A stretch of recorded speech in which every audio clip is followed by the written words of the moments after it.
اللہ کا، رسول کا، ولایت کا، خلافت کا، پھر امت کی بات. سبحان اللہ.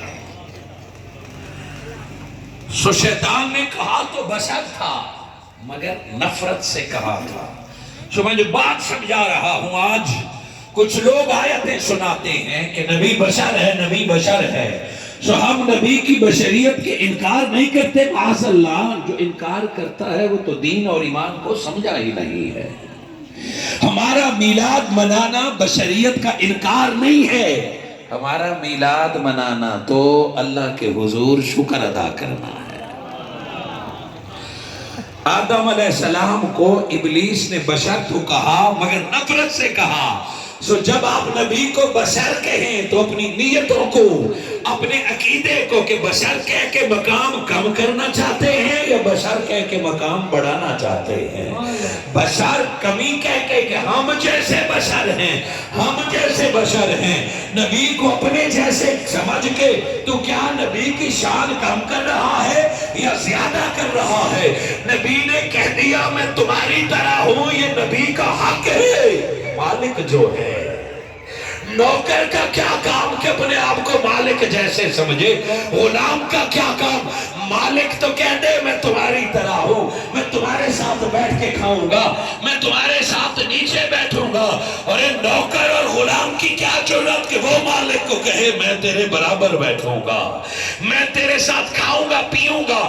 مالک نے ایسا کیا تو احسان کیا، اور نوکر نے ایسا کیا تو بے ادبی کی اور اپنے اوقات سے نکل گیا ہے. اے بشریت اپنے اوقات میں رہے، ساری بشریت مل جائے، مصطفیٰ کے قدموں سے لگنے والی خاک کے برابر نہیں ہو سکتا. سرکار کی آمد، محبوب کی آمد، سونے کی آمد، طہا کی آمد. سو جو بھی یہ پٹی پڑھائے کہ ہم نبی جیسے ہیں، کنارہ اختیار کر لیجئے اسے، اس کی نیت بری ہے. جو بھی کہے کہ نبی ہم جیسے ہیں، ہم نبی جیسے ہیں، جو یہ سبق پڑھائے دوستی توڑ لیجئے، کنارہ کر لیجئے. اور جس کو بھی دیکھو کہ وہ نبی کی بشریت کو تو مانے، نبی تو نبی، ہم تو نبی کے علی کو دنیا میں اعلیٰ سمجھتے ہیں. ارے نبی کا علی تو اپنی جگہ پہ، نبی کے صدیق کی کوئی برابری نہیں کر سکتا، نبی کی آگ کی کوئی برابری نہیں کر سکتا. نبی کی بشریت کو سمجھانے کے لیے رب نے خود آیتیں اتاری ہیں. میرے اللہ نے فرمایا یا نساء النبی، اے نبی کی بیویوں. میرے آقا کی جو بیویاں تھیں 11 خواتین، وہ مختلف علاقوں سے آئی تھیں، مختلف خاندانوں سے آئی تھیں، مختلف کلچر سے آئی تھیں، مگر جب نبی کی نکاح میں آ گئی تو اللہ رب العزت نے فرمایا یا نساء النبی، اے نبی کی بیویوں، لستن کاحد من النساء. عورت دکھنے میں تو ایک جیسی لگتی ہے مگر ساری عورتیں ایک جیسی نہیں ہوتی. ماں کا اپنا مقام، بیوی کا اپنا مقام، بیٹی کا اپنا مقام. ظاہری دکھنے پہ غلط نہ ہونا، ظاہری دکھنا خواتین کا ایک ہوتا ہے مگر ساری خواتین جمع ہو جائے ماں کے قدموں جیسے نہیں ہو سکتی. سارا حسن جمع ہو جائے وہ زوجہ کے نسبت جیسے نہیں ہو سکتا. جس طرح خواتین دکھنے میں ایک جیسے ہیں مگر سٹیٹس اپنا اپنا ہے، پہچان اپنی اپنی ہے. یا نساء النبی، نبی کی عورتوں تمہارا شمار بھی ویمنز میں تھا، خواتین میں تھا، مگر جس دن سے تم نکاح مصطفیٰ میں آ گئی ہو تم جیسا زمین پہ کوئی ہو نہیں سکتا. سبحان اللہ. تم اپنے آپ کو عام نہ سمجھو، نسبت محمدی نے تجھے بڑا اعلیٰ بنا دیا ہے، تجھے بڑا خوبصورت بنا دیا ہے. یا نساء النبی، وہ نبی کی بیویوں کا سٹیٹس بیان کر کے کہ جس کی بیویاں زمانے کی مائیں بن جاتی ہیں، جن کی بیویاں زمانے سے افضل ہو جاتی ہیں، اس مصطفیٰ کی برابری کون کر سکتا ہے؟ پھر آپ کہیں گے یہ آیت اللہ نے اتاری کیوں ہے؟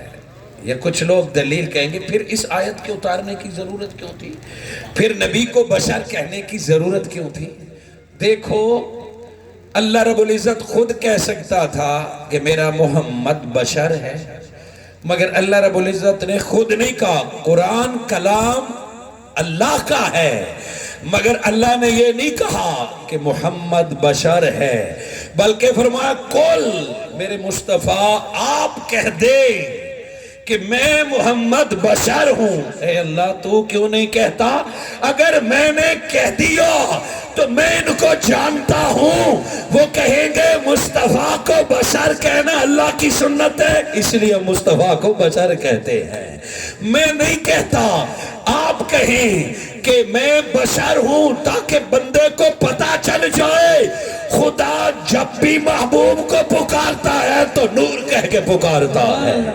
قد جاءکم من اللہ نور، خدا جب بھی مصطفیٰ کا تعارف کراتا ہے تو محمد رسول اللہ کہہ کے کراتا ہے، حبیب اللہ کہہ کے کراتا ہے، نور کہہ کے کراتا ہے۔ پیارے میں نور کہہ کے بلاؤں گا، محبوب کہہ کے بلاؤں گا، رسول کہہ کے بلاؤں گا، تاکہ میرے بندوں کو پتا چل جائے رب کی سنت پوری کرنی ہے تو مصطفیٰ کو نور کہہ کے بلایا کرو، رسول کہہ کے بلایا کرو۔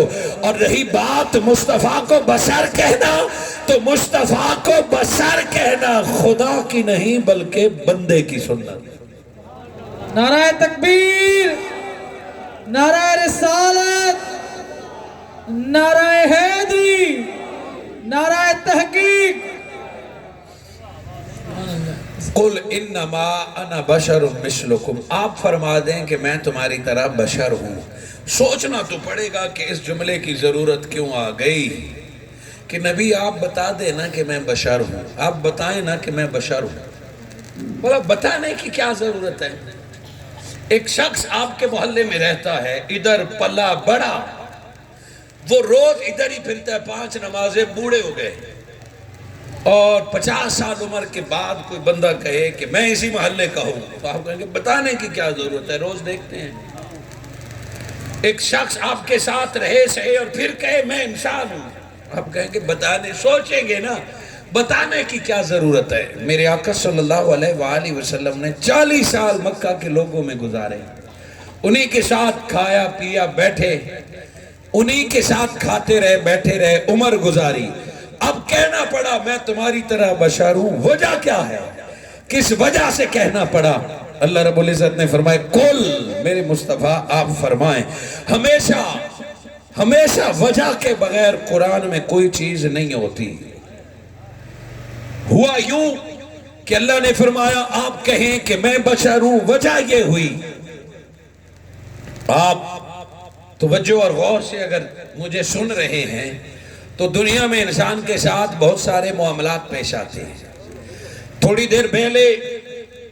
دیر پہلے آپ گھر سے نکلے، یہاں کرسیاں نہیں تھیں، ایک بندہ کھڑا تھا، آدھے گھنٹے بعد آپ نکلتے ہیں، کرسیاں ہی کرسیاں نظر آتی ہیں۔ اتنا زیادہ کام تھوڑی سی دیر میں، کسی کو بہت ایکسٹرا کام جلدی سے کرتے ہوئے دیکھتے ہیں، گھر والے 10 منٹ میں ہانڈی بنا دیتے ہیں۔ جب کم وقت میں زیادہ کام ہو، عقل سے زیادہ معلوم ہو تو پتہ ہے ہم کیا کہتے ہیں؟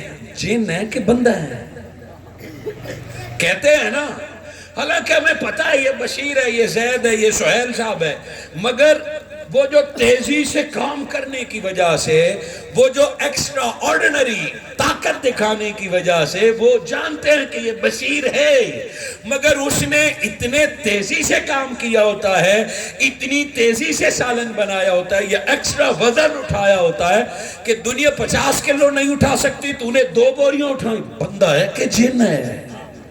جب ہم کہتے ہیں تو در حقیقت اس کی بشریت کا انکار نہیں ہوتا، ہم اس کی طاقت پر حیران ہو رہے ہوتے ہیں، ہم اس کی تعریف کر رہے ہوتے ہیں، بندہ ہے کہ جن ہے۔ بالکل اسی طرح ہم مشکل میں ہوں، کسی جگہ پہ پھنسے ہوئے ہوں، آدھی رات ہو، گاڑی اور موٹر سائیکل خراب ہو اور دیہات ہو، آدھی رات میں کوئی بندہ نازل ہو جائے اور ہو بھی واقف اور گاڑی بنا کے دکھا دے، ہم کہتے ہیں یار تو میرے لیے فرشتہ بن کے آیا ہے، کہتے ہیں یا نہیں کہتے؟ خون دے دیتا ہے، اچانک کوئی کام آ جاتا ہے کہ آپ تو میرے لیے فرشتہ بن کے آئے ہیں، فلاں اس وقت اردو ادب کے یوزز ہیں، فلاں میرے لیے فرشتہ بن کے آیا، فلاں تو جن ہے۔ جب پنچر لگانے والے، اندھیرے میں رستہ دکھانے والے، بلڈ دینے والے، مشکل میں کام آنے والے کو ہم جب فرشتہ کہہ دیتے ہیں، اس سے مراد یہ نہیں کہ ہم نے اسے بندوں کی لسٹ سے نکال دیا ہے، ہم اسے بندہ نہیں سمجھتے، ہم نے محبت میں، ہم نے اس کی طاقت کے سامنے یا اسے فرشتہ کہا یا اسے جن کہا، اس پر ہمیں کوئی فتویٰ نہیں لگتا۔ بلا تمثیل میرے آقا صلی اللہ علیہ وآلہ وسلم جس سوسائٹی میں رہتے تھے، 40 برس ان کے درمیان رہے، مصطفیٰ کو جب اجازت ملی تو میرے آقا نے طاقتیں دکھانا شروع کر دی۔ ابھی پیدا ہوئے ہیں، حضرت حلیمہ کی سعدیہ کی بکریاں، خشک بکریاں بغیر بچوں کے دودھ دینا شروع کر دیتی ہیں، بغیر موسم کے زمین گھاس دینا شروع کر دیتی ہے۔ ارے جس درخت کے پاس مصطفیٰ رک جائے بغیر موسم کے پھل دینا شروع کر دیتا ہے۔ وقت گزرتا گیا، نبی اشارہ کرے تو چاند 2 ٹکڑے ہو جائے، پھر اشارہ کرے تو چاند جڑ جائے، ڈوبا ہوا سورج آپ کی انگلی کے اشارے سے نکل آئے، درخت چلتے ہوئے آپ کے قدموں میں سجدہ کرے، اونٹ آپ سے باتیں کرے، آپ کو سجدہ کرے، کنکریاں آپ کے ہاتھ میں کلمہ پڑھنے لگے، پتھر آپ پر صلاۃ و سلام بھیجنے لگے۔ ارے موجات پہ موجات، ایک دودھ کا پیالہ ہو سارے لشکر کو پلا دیں، چند لقمے کھانا ہو پورے لشکر کو کھلا دیں۔ ارے بات بڑھتی گئی، دنیا دیکھتی گئی۔ ارے ہم نے تو آدھے گھنٹے میں جس نے 200 کرسی لگائی اسے جن سمجھنے لگ گئے تھے، ہمارا ایک کام جس نے کیا ہم نے تو اسے فرشتہ سمجھنے لگا۔ آنکھ نکلی، ڈاکٹر کے پاس نہیں بھیجا، خود لعاب لگا کے اندر رکھ دیا، ٹیکا ٹانکا درد کچھ نہیں، آنکھ ٹھیک ہو گئی۔ دشمن نے بازو تلوار سے کاٹ دیا، نبی نے فرمایا ادھر آ، لعاب لگا کے جوڑا پہلے سے بھی پکا جوڑ لگ گیا، پنڈلی پاؤں کی ٹوٹ گئی، نبی نے ہاتھ پھیرا، ٹانگ پلسٹر آپریشن کے بغیر ٹھیک ہو گیا ہے۔ اور کیا ہو رہا ہے؟ انسان دنگ اور حیران ہے کہ زمین کے نیچے بھی طاقت، زمین کے اوپر بھی طاقت، آسمان بھی طاقت، اور ایک رات ایسی رات آئی کہ بندہ بستر میں سوتا رہا، مصطفیٰ عرش سے ہو کے واپس بھی آ گیا ہے۔ سرکار کی آمد، محبوب کی آمد، سونے کی آمد، یاسین کی آمد، طہا کی آمد، مزمل کی آمد، اول کی آمد، آخر کی آمد۔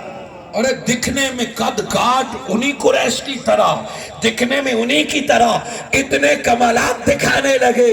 اب رب نے فرمایا کول میرے مصطفیٰ تیرے اتنے کمالات دیکھے، زمین پر بیٹھ کے چاند توڑنا دیکھ کے، اور زمین سے جا کے بغیر جہازوں کے عرش سے ہو کے آنا، کہیں یہ انسان آپ کو کچھ اور نہ سمجھنے لگ جائے۔ جن سمجھ لے گا تو پھر بھی بربادی سے بچ جائے گا، فرشتہ بھی سمجھ لے گا تو بربادی سے بچ جائے گا۔ یہ جن اور فرشتے تو تیرے در کی خیرات لیتے ہیں، کہیں یہ بشر تمہیں خدا نہ سمجھنا شروع کر دے، کہیں تمہیں اللہ نہ سمجھنا شروع کر دے۔ اسی بشر نے عیسیٰ کو خدا کہہ دیا تھا، ایک مردہ زندہ کیا، عیسیٰ کو خدا کہہ بیٹھے۔ میرے مصطفیٰ خوبصورت بھی ہیں، کمال بھی ہیں، سیرت بھی ہے، معجزات بھی دکھا دیے، کہیں یہ لوگ آپ کو خدا سمجھنا نہ شروع کر دیجئے۔